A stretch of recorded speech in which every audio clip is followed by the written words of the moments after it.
السلام عليكم البنات، لاباس عليكم؟ بخير، صحه هانيه. مهم انا اليوم جيت نتقاسم معكم تجربتي على غارني سكين اكتيف.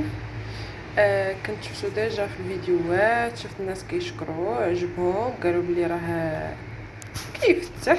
ديجا راه مكتوبه فيه، هيا كريم للتفتيح، كريم كيفتح فيه الفيتامين سي، كاين فيه الكريم وكاين فيه الغاسول.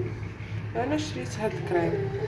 مهم انا شريته ب25 درهم وقلت نجربه، علاش لا.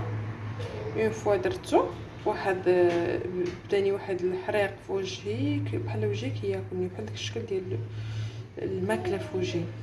من بعد قلت راه ماشي مشكل، واقيلا شي حبيبه دقاق ولا شي حاجه. مع العلم انا ما عندي حتى حبوب ولا حتى حاجه في وجهي، غير جلست يمكن خليته شويه والو، ما قدرتش نصبر على داك الحريق اللي دار ليا في وجهي. نط غسلت وجهي كما كتشوفوا، ها هو هذا الكريم.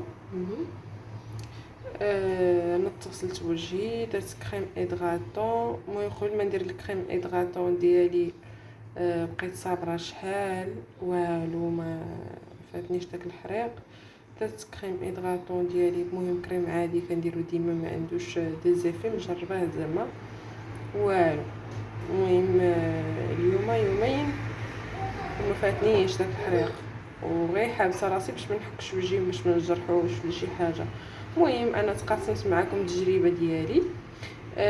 مع انه كاين بزاف بزاف بزاف ديال الناس شكروه وقالوا راه مزيان، ولكني انا منين تبعت دوك التجارب ديالهم ولقيت العكس، قلت انت انا نتقاسم معكم، من نشاركوش غير الحاجه الايجابيه والحاجه السلبيه نخبيوها على الناس.